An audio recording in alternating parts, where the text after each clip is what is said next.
les infos.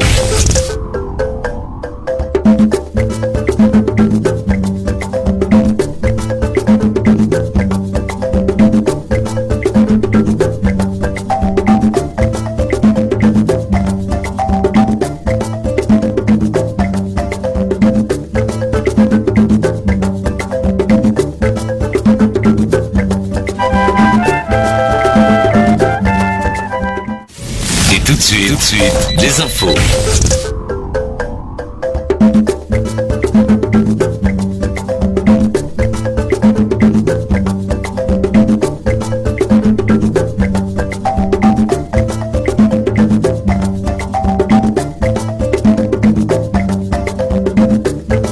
Pour rester informé tout au long de la journée, écoutez Radio Omega.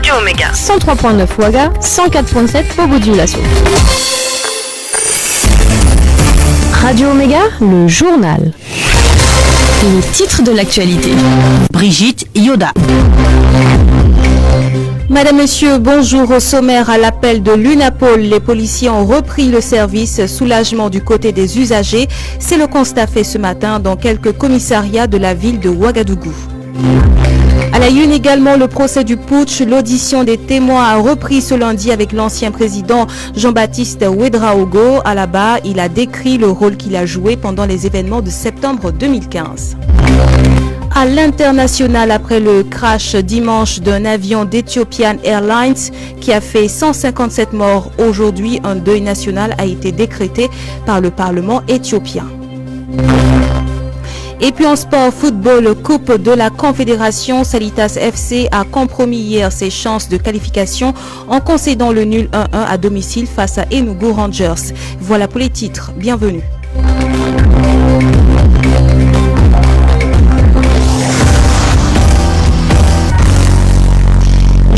En ouverture d'édition, le procès du coup d'État a repris ce lundi avec l'ancien président Jean-Baptiste Ouédraogo à la barre. Comparaissant comme témoin du parquet, il a décrit le rôle qu'il a joué pendant les événements de septembre 2015. Pour en parler, on retrouve notre reporter Abdul Fattaf Tiemtoré. Bonjour Fattaf. Bonjour Brigitte, bonjour Omega. Alors ce matin, au cours de l'audience, l'ancien président burkinabé Jean-Baptiste Ouédraogo a souligné l'entêtement du général Diendéré qui a conduit au bombardement du camp Nabakom 2 le 29 septembre 2015. Oui Brigitte, l'ancien président Jean-Baptiste Ouédraogo à la barre, il est assis dans une tenue kaki, cahier en main. Il a tout d'abord lu une longue déclaration préliminaire dans laquelle il a expliqué le déroulement des événements qui ont abouti au coup d'État, rappelant donc les autres crises qui ont précédé. En résumé, l'ancien président fait savoir que des complots, des manigances et des ambitions diverses ont émaillé la marche de la transition, notamment au sein de l'armée. Cependant, dit-il, rien de tout cela ne peut justifier un coup d'État. Par ailleurs, il a demandé la clémence des juges à l'endroit de tous ceux qui ont été contraints d'exécuter des actions militaires dans le cadre de ces événements. Sur la nuit du 16 au 17 septembre, où son rôle a été plusieurs fois mentionné du fait de sa présence à la réunion de la CRAD et au camp Nabakom 2, Jean-Baptiste Ouédraogo abonde dans le même sens que plusieurs membres de l'instance citée, la CRAD donc, qui sont passés à la barre. Selon lui, dès cette réunion du 16, le général Gilbert Diendéré a tenté de justifier l'acte des sous-officiers par des griefs politiques et militaires. Il s'est ensuite empressé, selon les mots de Jean-Baptiste Ouédraogo, empressé donc de demander à l'armée d'assumer la responsabilité, pardon. Jean-Baptiste Ouédraogo qui explique également que c'est à la rencontre avec les soldats du RSP au camp Nabakom 2 que le mot coup d'État est ressorti pour la première fois. Là, les éléments se sont opposés catégoriquement à la libération des autorités. Le témoin confirme d'ailleurs que leur délégation a fait l'objet de menaces. Il dit entre autres, nous étions dans la gueule du loup. De retour au ministère de la Défense et après la lecture du projet de déclaration des éléments du RSP, il dit avoir fait savoir au général Diendéré et avec l'archevêque Paul Ouédraogo qui était présent. Il dit avoir fait savoir que si cela était un projet de proclamation de coup d'État, il n'avait plus rien à y faire et s'en est allé. Il dit avoir appris à la télé donc le 17 septembre la proclamation de la prise de pouvoir. Selon le témoin Brigitte, plusieurs tentatives de faire entendre raison au général Diendéré sont restées vaines. Il en veut pour preuve, entre autres, la déclaration proposée pour exprimer sa soumission à la hiérarchie militaire, déclaration que l'intéressé a modifiée à sa guise avant de la lire. Le 29 septembre également, alors que l'assaut sur le camp Nabakondo était imminent. Jean-Baptiste Ouedraogo raconte qu'il a échangé avec Diendéré par appel donc pour le persuader d'appeler ses hommes à se rendre pour éviter le massacre. Là encore, le général n'a pas cédé jusqu'à ce que les détonations commencent. Ce n'est que plus tard qu'il fera sa déclaration sur la radio Omega, officialisant sa reddition. Autre information, Brigitte, le général Gilbert Diendéré est bel et bien dans la salle aujourd'hui, dans la salle d'audience. Jeudi, l'audience avait été suspendue au bout de quelques minutes parce que le général ne se sentait pas bien. Abdel Fattah Tiemtoré à l'instant que vous retrouverez dans nos éditions du soir pour la suite de ce procès. Vous auriez peut-être remarqué, les agents de la police ont repris du service ce lundi 11 mars. Après une semaine de mouvement d'humeur, les services sont effectifs ce matin dans les différents commissariats de police. Quelques agents sont également en poste pour les contrôles de routine dans les rues de Ouagadougou. Nos reporters Alinta Ouedraogo et Inoussa Kiema ont fait le constat. Suivez leur reportage. Les rangs ne passent pas inaperçus ce lundi matin devant les différents commissariats de la ville de Ouagadougou qui ont accueilli beaucoup de monde. Après une semaine d'arrêt de travail, les usagers disent bénéficier des services auxquels ils ont besoin. Si certains trouvent que tout fonctionne normalement, d'autres par contre sont plus pressés et trouvent que l'attente est longue. Je suis passé pour légaliser un papier ce matin. J'ai pu légaliser, ça a été rapide, je m'en réjouis. Je suis venu pour faire une déclaration, on a pu faire, donc nous sommes contents. Puisque depuis la semaine passée, on a procédé, on n'a pas pu faire. Je suis venu la fois passée trouver qu'ils ont dit qu'ils ne travaillaient pas. On est venu faire légalisation, on est satisfait aujourd'hui. Je suis venu au commissariat de Bordeaux pour légaliser des papiers. J'ai été bien accueilli, ils ont bien fait les papiers pour moi. Bon, je suis très content. Je suis venu pour légaliser mes diplômes. Ça a été rapide, il n'y a pas eu de soucis. C'est la pièce moi je suis venu pour faire. Non, Dieu merci, je n'ai pas eu de problème. La queue est trop longue. En tout cas, pour faire les papiers, c'est pas facile. Hein. Cet arrêt de travail des agents de la police nationale a créé des préjudices à plus d'un et le souhait de tous, c'est qu'à l'avenir, on leur donne la possibilité d'avoir accès à un service minimum. Genre moi, c'était pour faire la vente de mon véhicule. Du coup, on est bloqué là depuis plus d'une semaine en fait. Pour moi, au moins, il devait avoir un service minimum après les 72 heures. Mais il faut que l'État arrive à assurer un service minimum. Même si la police doit gréver, qu'il y ait un service minimum, voilà, qui soit assuré pendant la durée de la grève. Je suis pas content au départ. Je vais demander aux autorités compétentes qui peuvent résoudre le problème des policiers là, d'essayer de la résoudre le plus tôt possible. Le mouvement d'humeur de la police nationale a pris fin suite à des négociations engagées avec le gouvernement le 8 mars dernier. Gestion des cantines scolaires à Nouna, le maire de la commune est indexé. La qualité des produits alimentaires servis dans certaines écoles primaires de la dite commune laisse à désirer. Dans d'autres écoles, c'est la quantité qui fait défaut et les élèves ne mangent pas à leur faim. Pointé du doigt dans cette situation, le maire tente de s'expliquer. Reportage Bourema Badini. L'école de Tonkoroni C2, je viens de manger, mais je ne suis pas rassasié. L'école primaire de Tonkoroni à quelques kilomètres de Nouna. Ce mardi midi, dans la classe de CE2, la maîtresse Edith Zonou se charge de la distribution du repas à ses élèves. Du riz mélangé à quelques grains de haricots. Par groupe, les apprenants passent récupérer leur plat qu'ils vident en quelques secondes. C'est pas beaucoup, vous-même vous voyez dans les plats là, c'est pas ça. Pour moi en tout cas, c'est pas suffisant pour eux. Tous reconnaissent le rôle de la restauration à l'école dans l'amélioration de l'éducation. Le dicton est aussi bien connu de tous, ventre creux n'a point d'oreille. Sanon Sylviane, je suis dans la classe du CP2.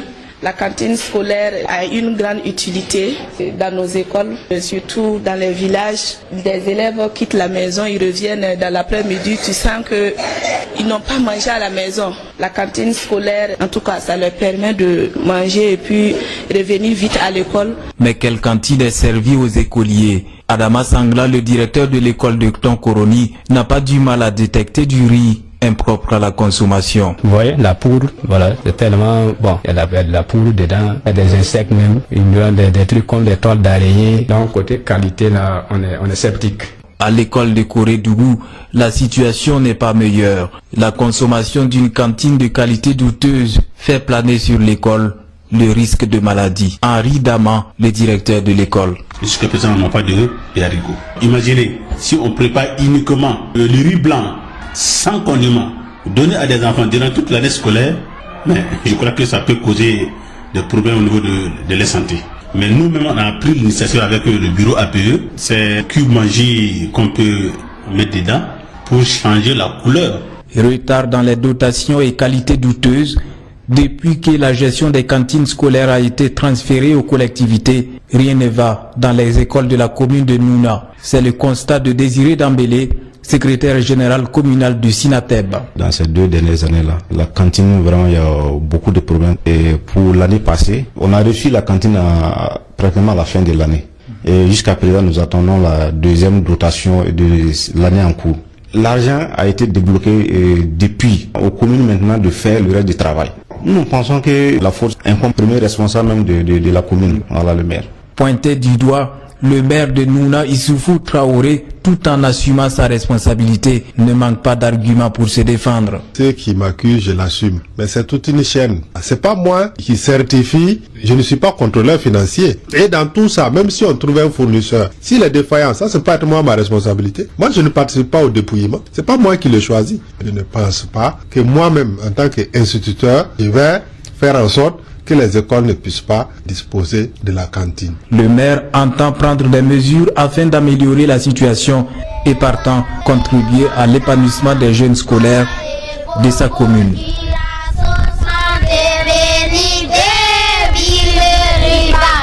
Nouna Boureima Badini, Radio Omega.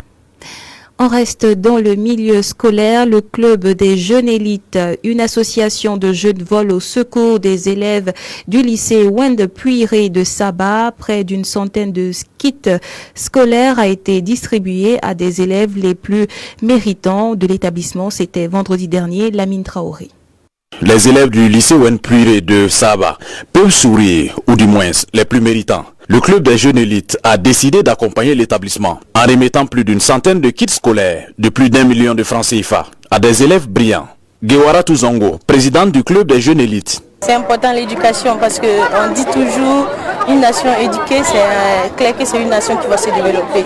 Donc nous, c'est parce que dans nos objectifs, l'éducation est prise en compte que nous avons jugé bon de commencer même d'abord par une activité, l'activité qui part dans le sens de l'éducation. Les responsables de l'établissement ne peuvent qu'être satisfaits. Gilbert Bado, proviseur du lycée Wende Puiré. La commune de Saba regroupe en son sein de nombreux établissements. Et parmi ces établissements, mon établissement a été donc choisi. C'est une joie pour moi. Le parrain a tenu à apporter des conseils à ses fioles. Siaka Laurent Ganou, directeur de cabinet du ministre des Infrastructures, représentant du ministre Éric Bourgma. On doit faire la promotion de l'excellence et que tout enfant a la capacité d'être excellent. Il n'y a pas d'enfant qui n'a pas ce niveau-là. Maintenant, il faut que l'enfant arrive à creuser en lui-même cette capacité pour pouvoir émerger. Le club des jeunes élites compte continuer à accompagner des établissements à travers des remises de dons de kits scolaires aux élèves les plus méritants. Et puis, en vue de trouver des pistes de solutions pour promouvoir l'autonomisation de la femme à travers le commerce intracommunautaire, le groupe de recherche et d'analyse appliquée pour le développement GRAD a organisé jeudi dernier une journée de réflexion. C'était le 7 mars, à la veille donc de la célébration de la 162e journée internationale de la femme. Judith Traoré. Pour que le commerce intracommunautaire bénéficie davantage à chaque femme dans les chaînes de valeur. C'est sous ce thème que le groupe de recherche et d'analyse appliquée pour le développement GRAD organise cette journée de réflexion. À travers le choix de ce thème, le GRAD entend mettre en exergue le rôle de la femme dans l'espace UNEMOA. Damien Lankwandé, secrétaire exécutif du GRAD. L'idée ici, c'est de célébrer cette journée de la femme, mais dans un esprit donc de réflexion par rapport à une problématique particulière sur laquelle nous travaillons, c'est-à-dire la question de la place, de la contribution de la femme au niveau du commerce intracommunautaire. La réflexion est menée car au cours de ces études, le GRAD a identifié des obstacles qui freinent la pleine participation de la femme au commerce intracommunautaire. Les principales difficultés essentielles Officiellement, il y a déjà les infrastructures hôtelières au niveau par exemple des frontières. Pour dormir, les hommes c'est peut-être facile,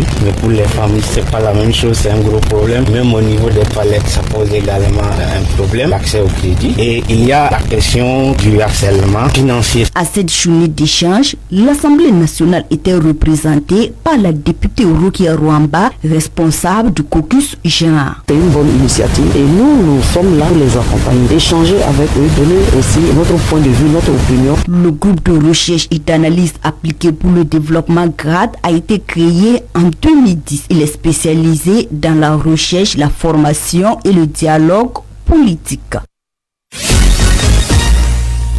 Suite de l'actualité nationale, les 5 et 6 mars dernier s'est tenu à Koudougou dans le Boulkiemde un atelier d'information au profit des journalistes sur l'initiative de la Grande Muraille Verte du Sahara et du Sahel. Une trentaine de journalistes venus des organes de presse de Ouaga, mais aussi des régions d'intervention du programme y ont pris part. Le compte rendu, Ibrahim Baïli. L'initiative de la Grande Muraille Verte pour le Sahara et le Sahel est un programme lancé par l'Union africaine en 2007 pour répondre aux défis posés par la désertification, la dégradation des terres, la sécheresse, le changement climatique et la perte de la biodiversité. Le Burkina Faso y a adhéré depuis lors et a adopté en 2012 une stratégie de son plan d'action axée sur la gestion durable des terres. Les actions entreprises depuis dans sa zone prioritaire d'intervention que sont les régions du plateau central, du centre-nord, du Sahel et de l'Est ont permis à l'IGMVS d'atteindre des résultats satisfaisants. Ces résultats requièrent une communication efficiente, donc une forte implication des médias dans le processus de collecte, de traitement et de diffusion de l'information. Mais pour y arriver, il fallait que les journalistes aient l'information nécessaire sur l'initiative et soient bien outillés pour en parler. D'où cet atelier dont les objectifs sont déclinés ici par Adama Doulkom, coordinateur national de l'IGMVS. Nous pensons qu'il était important pour toucher justement l'ensemble des acteurs d'utiliser des canaux de communication. Et avant d'aller justement dans l'utilisation de ces canaux, il était important pour nous que les journalistes qui sont en première ligne puissent avoir toute l'information sur ce que c'est l'initiative de la Grande Muraille Verte, son évolution, son historique, les objectifs, la vision de façon globale. L'idée est d'avoir dans les différentes rédactions des journalistes sensibilisés, bien outillés et capables de bien couvrir les activités de l'IGMVS, mais aussi de créer sur initiative propre des contenus pour la promotion de la gestion durable des terres et la préservation des ressources naturelles. Le coordinateur de l'initiative. C'est important que les journalistes s'approprient de l'initiative, que les journalistes puissent de façon très régulière produire des éléments qui vont dans le sens de promouvoir les activités de cette initiative-là. Qu'est-ce que vous allez faire pour nous accompagner et pour rendre lisible et visible justement cette initiative-là? Au terme des travaux, les participants ont fait des propositions. Les échanges ont aussi porté sur l'institutionnalisation d'un prix qui récompensera les meilleures productions sur la thématique de la GDT. L'initiative de la Grande Muraille Verte du Sahara et du Sahel vise entre autres à lutter contre les effets du changement climatique. Parlant d'environnement, intéressons-nous maintenant aux conséquences sociales d'un barrage à Samandéni, commune rurale située à une trentaine de kilomètres de Bobo-Dioulasso. La réalisation du barrage de la localité a forcé certains habitants à abandonner l'agriculture pour la pêche. Ils ont posé les difficultés qu'ils rencontrent aux responsables de l'ONG Oxfam. Plus de détails dans ce reportage de Antoine Bonny.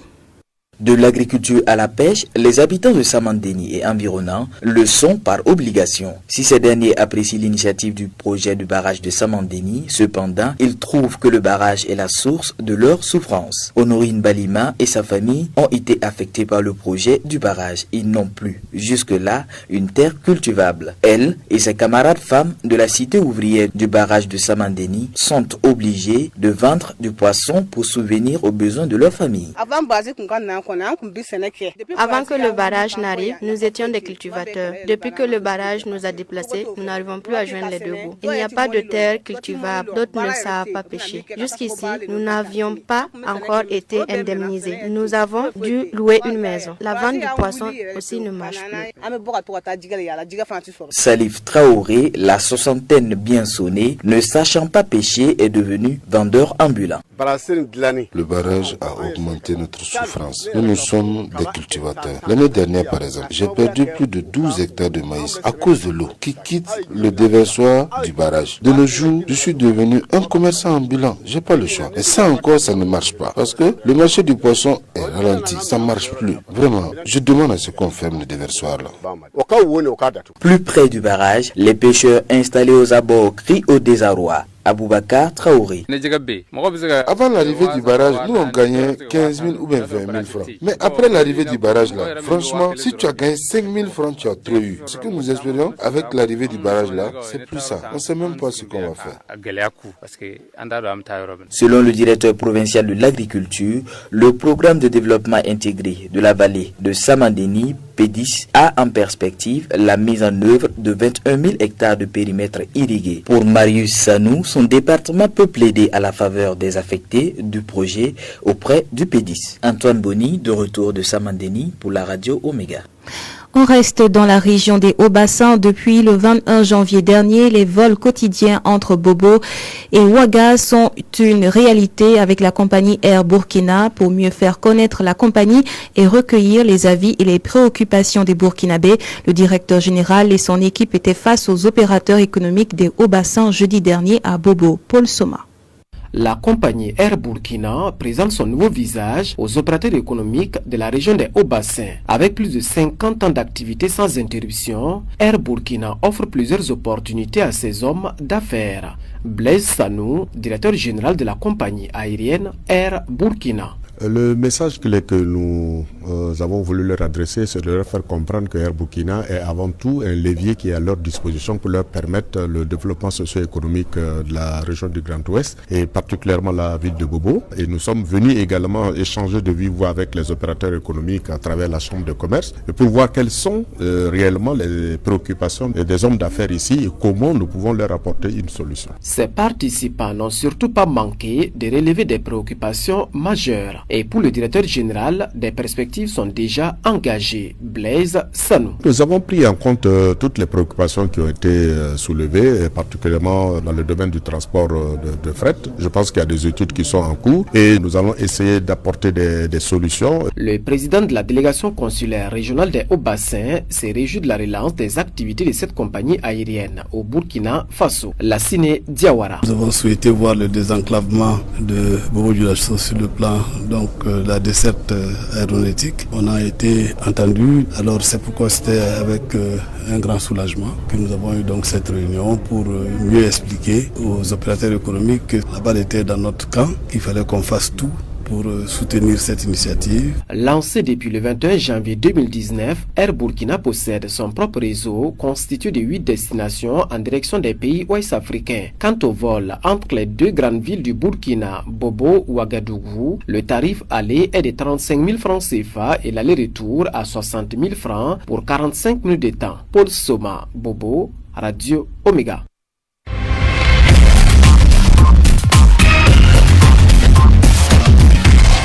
L'actualité internationale, suite au crash dimanche d'un avion de la compagnie Ethiopian Airlines, le Parlement éthiopien a décrété pour ce lundi une journée de deuil national. Ils étaient 157 au total qui ont tous péri dans l'accident. Selon des chiffres provisoires de la compagnie, 35 nationalités étaient recensées parmi les passagers et le personnel de bord. Le Boeing 737 d'Ethiopian Airlines qui effectuait la liaison Addis Abeba Nairobi s'est écrasé 6 minutes après le décollage. Le directeur général de la compagnie souligne qu'il s'agit d'un appareil récent et qu'il venait de faire l'objet d'une maintenance. Des experts éthiopiens et américains vont mener conjointement l'enquête pour déterminer les circonstances exactes du drame. Et sans transition du sport, Salitas FC a concédé le nul 1-1 face à Enugu Rangers lors de la 5e journée de la Coupe de la Confédération. C'est le club nigérien en infériorité numérique qui a ouvert le score avant de se faire rejoindre en seconde partie suite à un but d'Ilias Sawadogo. Avec ce nul, Salitas FC n'a plus son destin en main. L'encadrement technique n'est pas déçu pour autant et trouve que les joueurs sont à féliciter. Pour se qualifier, Salitas FC devra battre l'Étoile du Sahel chez elle le week-end prochain et espérer qu'Enugu Rangers ne gagne pas à domicile contre le CS Sfaxien, qualifié grâce à son succès 2-1 sur l'Étoile du Sahel. Et c'est sur ces informations sportives que prend fin ce journal. À la mise en onde, Ilyassa Ouedraogo. Excellent après-midi à toutes et à tous.